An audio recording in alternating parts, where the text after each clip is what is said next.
Recording number 29. Third చాప్టర్లో 18th శ్లోకం నుంచి చెప్పుకుంటున్నాం. చేసిన పనికి ఫలితం ఆశించినప్పుడు అది మనస్సులోనే ఉంటుంది. మనం మళ్ళీ అది గుర్తు తెచ్చుకుంటూ ఉంటేనే మనకు కూడా ఆనందం కలుగుతుంది. ఒక వస్తువు కొనుక్కొచ్చి దాన్ని వాడేటప్పుడు దాన్ని గుర్తు తెచ్చుకుని ఆనందించేటప్పుడు ఉండే కాసేపే ఆనందం మళ్ళీ ఇంకొక వైపు మన దృష్టి వెళ్ళిపోవాలి. అందుకని మళ్ళీ ఆనందం ఉండదు. ఇట్లాగే ఆ కొంచెం ఉండే ఆనందం కోసమే మనం మళ్ళీ ఆ వస్తువు ఈ వస్తువు అన్నిటి మీదకి వెళ్ళిపోతూ ఉంటుంది. సీతాకోక చిలుకలాగా కాస్త ఆనందాన్ని అనుభవించడానికి మనస్సు ఇష్టపడుతుంది. అది నిజమైన తృప్తి కాదు. అందుకనే అది మళ్ళీ కూడా సీక్ చేస్తుంది. అది తృప్తి అనేది పొందదు. అసలు నిజమైన తృప్తి అనేది ఏమిటంటే అకారణంగా తృప్తి పడటం నేర్చుకోవాలి. అకారణంగా తృప్తి పడటం మనస్సుకు నేర్పించాలి. ఎందుకంటే మన స్వరూపం సుఖస్వరూపమే. మనది అసలు ఎప్పుడు తృప్తిగా ఉండే స్వభావమే. ఒరిజినల్గా ఆత్మవస్తువు దేన్ని కోరదు. అందుకే ఋషులైన వాళ్ళు మనకు మహానుభావులు అనిపించేవాళ్ళు. వాళ్ళు మనలాగా అటు ఇటు మనస్సు లాగి పడేసిన వాటికి పడిపోకుండా ఏ వస్తువుల మీద వాళ్ళకి ఆశ ఉండదు. మనం వస్తువులు ఎందుకు కొనుక్కుంటామంటే మన సౌకర్యం కోసం అని మనం చెప్పుకుంటాం, కానీ ఆ సౌకర్యం కోసం కాదు. మనస్సులో దాన్ని ఊహించుకొని మనం పొందేటటువంటి కొంచెం తృప్తి. ఆ ఒక్క చిన్న పువ్వులో ఉన్న ఆ కాస్త తేనె తాగితే దానికి ఆ తేనెటీగకు తృప్తి వస్తుంది. అట్లా కొంచెం తాగటం అనేది మనకి ఒక అలవాటైపోయింది. ఒక విధంగా చెప్పాలంటే తేనెటీగలాగానే. మరి అది ఆ తేనె తాలూకు తృప్తిని ఏమనుభవిస్తుందో తెలియదు, కానీ అది ఆ శ్రమ మటుకు దానికి తప్పదు. దీని మీదకి మన జీవితాలు కూడా అలాగే ఒక విధంగా వెళ్తున్నాయి అని చెప్పాలి. అందుకని ఏం చెప్తున్నారు ఇక్కడ, నీ ఒరిజినల్ స్వభావం ఏంటో, ఆ సుఖస్వరూపం ఏంటో, ఆత్మతృప్తి అనేది ఒరిజినల్గానే ఉంది. You want nothing. దాన్ని నిరాలంబ స్థితి అంటారు. ఏ ఆలంబము అక్కర్లేదు దాని తృప్తికి. ఆ అకారణ తృప్తిని మనస్సుకు అలవాటు చేయండి. మనస్సుకు అలవాటు చేసినప్పుడు ఏమవుతుందంటే అది కారణం లేని తృప్తి కాబట్టి, కారణం పడిపోతే తృప్తి పడిపోవటం ఉండదు. ఉపాధి దెబ్బతినటం అనే పాయింటే లేదు. ఉపాధి అంటే ఒక కారణం అన్నమాట. ఆ సమస్య లేదు. తృప్తితో అన్ని పనులు చేస్తాడు, తృప్తి కోసం చేయడు. అది అక్కడ బ్యూటీ. తృప్తిగా ఉండే మనిషి ఒక పని చేసినప్పుడు అసలు స్వభావంగానే తృప్తి అలవాటు చేసేసుకున్నాడు, స్థిమితంగా ఉంటాడు. వాడు ఏ పని చేసినా వాడికి తృప్తి చెదరదు, ఇంకొకళ్ళకి తృప్తి వస్తుంది. చూసేటప్పుడే మనకు అర్థమైపోతుంది ఎంత చక్కగా చేస్తున్నాడు, ఎంత స్థిమితంగా ఉన్నాడు మనిషి అని మనకే అర్థమవుతుంది. అదే రకంగా పనిలో కూడా చక్కటి అనుభవం వస్తుంది. ఫలితం మీద దృష్టి లేకుండా పని చేస్తాడు కాబట్టి, కారణంతో సంబంధం లేదు కాబట్టి ఆ పని మీద చక్కని అనుభవం, చక్కని స్కిల్లు చక్కగా వస్తూ ఉంటుంది. అట్లాగే ఏదో ఆశించి పని చేయటం లేదు కాబట్టి ఆ ఫలితం రాగానే ఓవర్ ఎగ్జైట్మెంట్ ఉండదు. కాబట్టి అది సత్వానుభూతి అని అంటారు దాన్ని. తనకంట వేరుగా మనస్సు కల్పించుకున్న ఫ్యూచర్ డ్రీమ్ కాదది. అంటే మనం చేసేదంతా ఫ్యూచర్ డ్రీమే అనమాట. ఏదో ఊహించుకొని అది బాగుంటుంది అనుకుంటాం.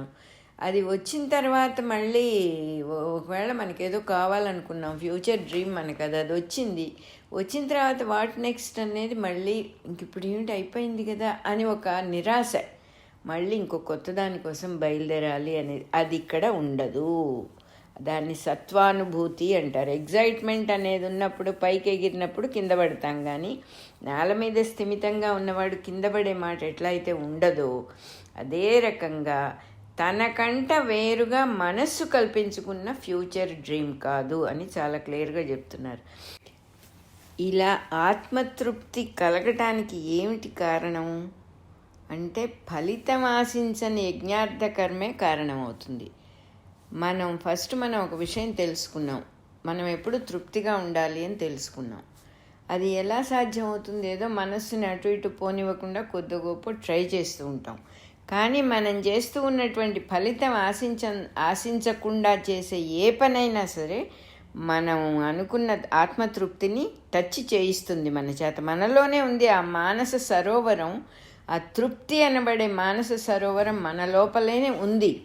ఆ మన లోపల ఉన్నదాన్ని యజ్ఞార్థకరమైనటువంటి ఫలితం ఆశించని పని ఆ మానస సరోవరంతో టచ్ మనకి కలుగజేస్తుంది. అప్పుడు అది మనం టచ్ చేసాం ఒకసారి అంటే మళ్ళీ మళ్ళీ చేయాల్సిన అవసరం ఉండదు. ఫలితం ఆశించి పనిచేసేవాడికి తృప్తి కలిగినప్పుడు సంతోషం, కలుగనప్పుడు దుఃఖం మార్చి మార్చి పూర్ణిమ అమావాస్యల్లాగా మొహాల మీద కనపడుతూ ఉంటాయి అంటున్నారు. అకారణంగా సంతోషంగా ఉండటం మనసుకు అలవాటు చేసిన వాడికి సంతోషం ఉత్సాహం సహజ స్వభావంగా అయిపోతుంది. అతని సంతోషం కారణంతో వెలకట్టేది కానే కాదు. ఆత్మతృప్తిని మించి వేరే విలువైన వస్తువు అతని దృష్టిలో ఏది ఉండదుట. అటువంటి వాడికి ఏ పని కూడా చేయాల్సిన నిర్బంధం నిజానికి ఏం ఉండదు అసలు. కానీ లోకశ్రేయస్సుని దృష్టిలో ఉంచుకుని ఎప్పుడైతే తనకి అని ఏదీ లేదో అప్పుడే లోకశ్రేయస్సు అనేది కలుగుతుంది పూర్తిగా. తనకి అని కొంచెం దాచిపెట్టుకోవాల్సిన మానసికమైనటువంటి తృప్తి కనుక అవసరం అనుకున్న వాడికి ఈ లోకశ్రేయస్సు 100%గా చేయలేడు. ఈ లోకశ్రేయస్సు కోసమే పని చేయటం అనేది అటువంటి యజ్ఞార్థ కర్మలో ఆరితేరిన వాడికి మటుకే చక్కగా చేతవుతుందన్నమాట.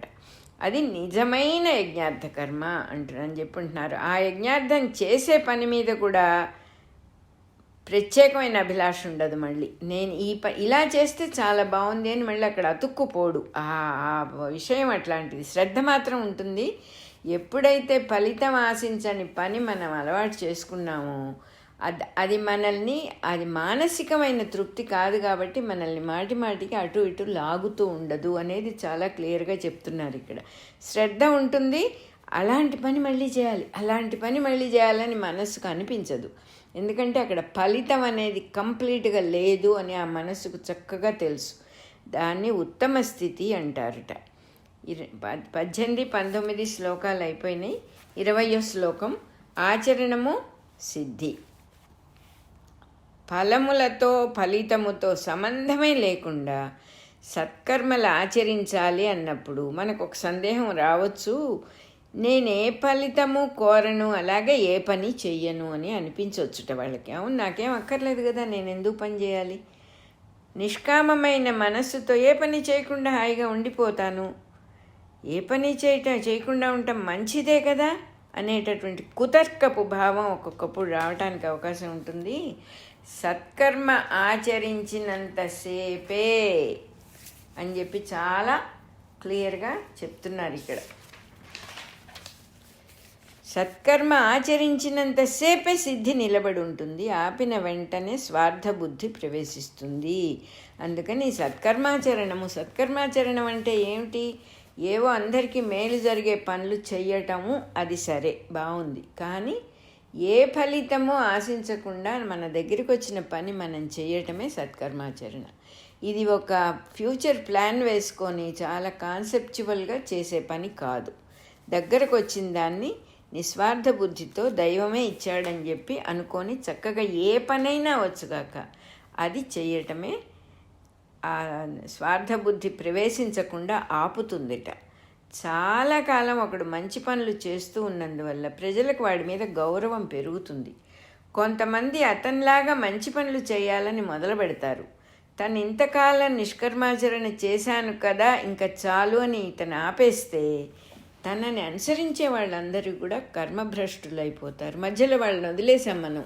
నడి సముద్రంలో ముంచారు అంటాం కదా మనం మాట వరుసకి. అట్టా వాళ్ళని మధ్యలో జస్ట్ డ్రాప్ చేసేసిన వాళ్ళం అవుతాం. అది ఒక నిజమైన కర్మబంధం అవుతుంది అది చివరికి. అందుకని కర్మలు మానటం కాదు, కర్మలంటే పనులు చేసుకుంటూ పోవటమే నిజమైన సిద్ధికి కారణం అని చెప్పి చెప్తున్నారు. ఒక కుటుంబంలో యజమానికి ఎంత బాధ్యత ఉంటుందో ప్రజల మీద ప్రభువుకు అంతే బాధ్యత ఉంటుంది. ఆ మార్గాన్ని సాధించిన జనక మహారాజు మొదలైన వాళ్ళు అందరూ అనుసరించిన మార్గాన్ని రాజయోగము అంటారట. వ్యక్తి శ్రేయస్సు కంట లోకశ్రేయస్సే ముఖ్యము. లోకశ్రేయస్సు కోసం సత్కర్మలు చేస్తూ తరించాలి.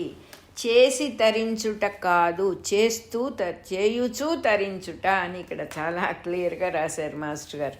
21వ శ్లోకం పూర్తయిపోయింది. 22వ శ్లోకం, 22, 23, 24 3 శ్లోకాలు.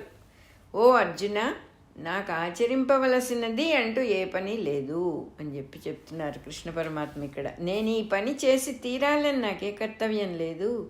ఒక పని చేసినందువల్ల నాకు లాభం కానీ మానేసినందువల్ల నష్టం కానీ లేవు.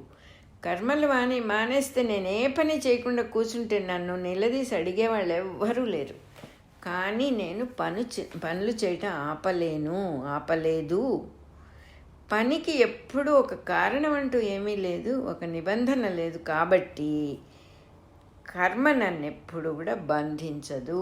కారణంతో వెయ్యని కర్మ ఎప్పుడు కర్మబంధం కాదు అని మళ్ళీ ఒకసారి పరమాత్మ ఇక్కడ వివరంగా చక్కగా చెప్తున్నారు. ఏ కారణము లేకుండా చేసే పని ఎప్పుడూ కూడా పని ఎలాగో చేస్తాం. మన ప్రాబ్లం ఎక్కడొస్తుందంటే పని ఎలాగో చేస్తాము.